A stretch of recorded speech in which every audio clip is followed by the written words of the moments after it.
The Blues. Look, I'll continue to break the mold, but this is again another league player. I'm sorry, another league player, Roger Tuivasa-Sheck. Love league players, and he's so good. 28 years old. He will be playing inside centre, and on our pod, I think you and Kagi said he won't start. He will be starting game 1, and he'll be starting the last game, and he'll start every game in between unless he's injured. He is an absolute freak of nature. Played for the New Zealand Warriors from 2016 to 2021. He was the fullback of the year, 2015 and 2018. Lots of rugby union experience. Dally M winner. So the first Kiwi player from the actual New Zealand Warriors to do that back in 2018. So he has a lot of skill about him, and I think he's wants to have ball in hand. He wants to be involved, so he's perfect for that 12 channel. Yeah, look, Steve Smith's a very good cricketer, but it doesn't mean he'd be an excellent rugby union player. They're different. So I think, mate, I love the hype that you put on him there. Mate, he's going to be killing it. He's going to kill it. Taniela Tulea might have something to say about that. And I've got another name that might get some minutes off him down that you might not know. But that's all I'll say for now. Rev, what have you got? The player you should know, I had to chuck in, because I'm Kagi's replacement, I had to chuck in his projected top 3 fantasy pick of Zan Sullivan. I mean, I love that he took him in 2021 and he racked up 10 points on average. But, I mean, Zan Sullivan, he boasts something that is unreal. I didn't realise, but in his 7 games, he won every single match he played. And I don't think that's a coincidence. I think that's very much a strong influence from him. Yeah, massive. So, yeah, only 21. But huge. He's over 100 kilos, 193 centimeters. It's insane to think that, you know, with options like Stephen Parrafetta running around, Bowden Barrett, who can play at fullback as well, that he does seem to have it locked in.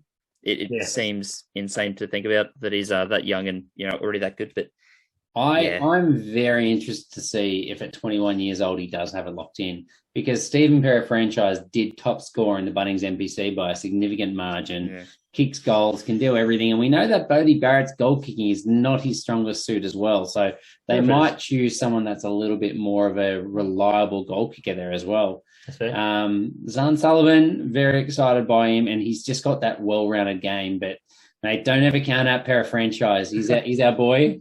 I mean, he's let us down and done wonders for us in different parts. Don't ever talk bad about Parra franchise. Yeah. That's all he I'm let saying. me down when I let him go, to be fair. So it was good for me. But is there anyone else, Harry, that you've got in this column? No. Let's push to you might not know. You might know, sorry. Okay.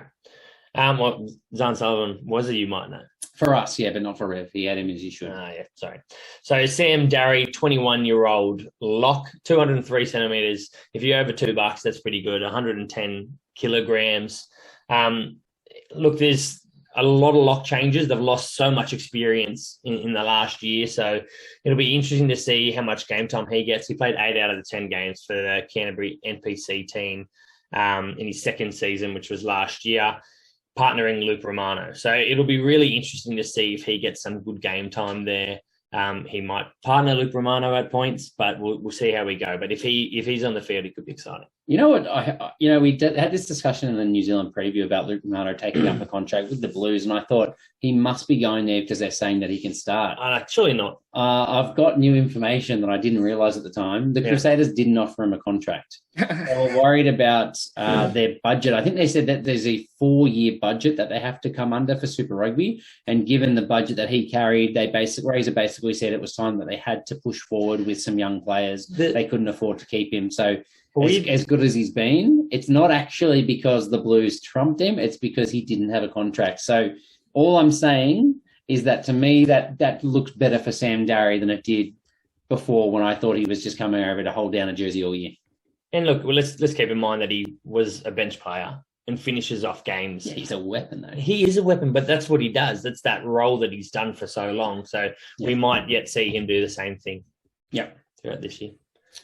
Rev, you might knows? Yeah, the might know. I chucked in Tane Plumtree. And he only cuts the might know because of the surname. Obviously, got a bit of the lineage there. But no, he's someone that he got one game last year and he came off the bench and it did all right. Really young guy, 21. But what excites me, 195 centimeters, 108 kilos. So again, we're after that big body. But The NPC, I think he was playing for Wellington. He was in the top 10 try scorers. 4 or 5 tries, I think. Pretty impressive playing on the flank and getting that. So he's someone that, again, it's such a stacked position. I actually hope he doesn't get any minutes because I want just 80 minutes of Ioane, Papali'i, and Satutu all year. But if he does get on, I think he's someone that's quite exciting. Yeah, absolutely. You might not know. So I'm going to go for one of the rookies, the rookie signings for the Blues, Corey Evans, 21 years old, inside centre. He came through the academy, won Player of the Year for the academy last year. He plays 80 minutes at inside centre for Auckland every week, maybe not every year, every week until they had to pull out of the NPC with the COVID restrictions. But he was around some very good players in that Auckland side, and it really surprised me when you look at the calibre of their backline, the fact that he was just starting week in, week out. So I think he's an extreme talent, apparently a very smart footballer as well. And, I'm not going to say as much as he's the reason why Tuivasa-Sheck might not start, because it's obviously very, very, very early. But I'm just saying that Tuivasa-Sheck won't necessarily have it all his own way, and there is some competition there, mainly from Tanielu Talea. But, mate, Corey Evans, talented young man. I just don't know yet that we can be saying Tuivasa-Sheck is the convert to basically fix the All Blacks 12 jersey when he's never played a game for them. So, but he is. All right, we'll see round one. You might not know, Jacob Ranamadovuki Neepkins. He is a player that we were calling for him last year and wanting to see him. And he just, I think he was in the squad, wasn't he, last year? Yeah. Yeah, he was in the squad and we just didn't really get to see him. But he's bleached his hair now, though, so now he's getting more noticeable. Yeah, you need to do that if you want to crack it. Got a gear in the All Blacks, I think. Yeah, exactly. Look, he's 20-year-old winger. He was the third top try scorer in the Mitre 10 in 2020, so back when it was Mitre 10, with 8 tries behind Ash Dixon, 9. So we all know they're going to be a metre out, 2 metres out, driving Moors. And Celeste Rayasi, who 35. Yeah, probably. But look, that's pretty amazing. And he's still a relatively bigger body, but he's a bit more of an agile style winger as well, isn't he? He's not a run over you necessarily winger. But yeah, look, he's one I'm excited for, and hopefully he gets a bit of a crack.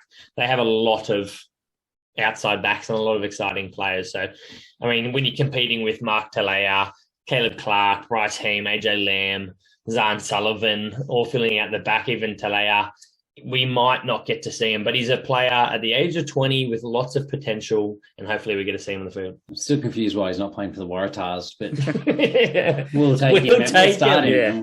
Yeah, exactly. I didn't have anyone else to add, but I did want to touch on him because he was my, the player you might not know.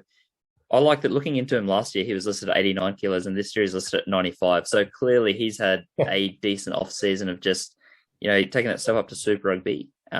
He's still got sort of the finesse and the footwork, but just adding that size, because obviously Caleb Clark, Bryce Heem, AJ Lamb, you've got some pretty big bodies there. So it needs to sort of match that as well. So really excited by him. Yeah, I've got one last one, actually. I thought you'd be onto this one, Rev, honestly. This is what I thought was coming. Anton Segner. Nah. German-born open-side flanker. Shaking his head, mate. He's owns the 7 jersey. Owns the 7 jersey at Tasman Marco, which I thought was a sure thing for you. He's at 20 years old. He's already 192 centimetres, 108 kilos as an open-side flanker, which means he's a big unit. You just don't like him because he's German, mate. Yeah, what have the Germans done for me? This attitude is nicht gut, mate. Yeah. Get amongst it. He's wunderbar. So if he starts bringing Kransky to games, then I'll get on board. If that's right. The thing, but obviously he's not going to start over Papali'i, and I think Adrian Choate looked pretty good last year when he got game time as well. But mate, we're talking about new hot shit, and Segner is exactly that. He's got a big future. He's been talked about for about 12 months now in the game, and I'm really excited to see him. Look, I mean, it's just an exciting story. A guy born in Germany saying he wants to play for the All Blacks, getting the shot to come across and play schools and play schoolboys for them as well. And then now finally getting a Super Rugby contract. So, look, we're probably not going to see him this year. We might get to see him get minimal minutes at a stretch, but he's someone to watch for the future. I love that he said, if his first goal is to make the All Blacks, and if he makes it, then, maybe if he stops making, he'll look at playing for Germany later. But it really just depends on how their rugby program's going. So, as if you wouldn't be like, well, I'm our best player. Like, let's see if we can get us to a World Cup. He's just like, if you guys sort it out, I'll come back. Yeah. But he's already too big for Germany's rugby team. Yeah, it's fair.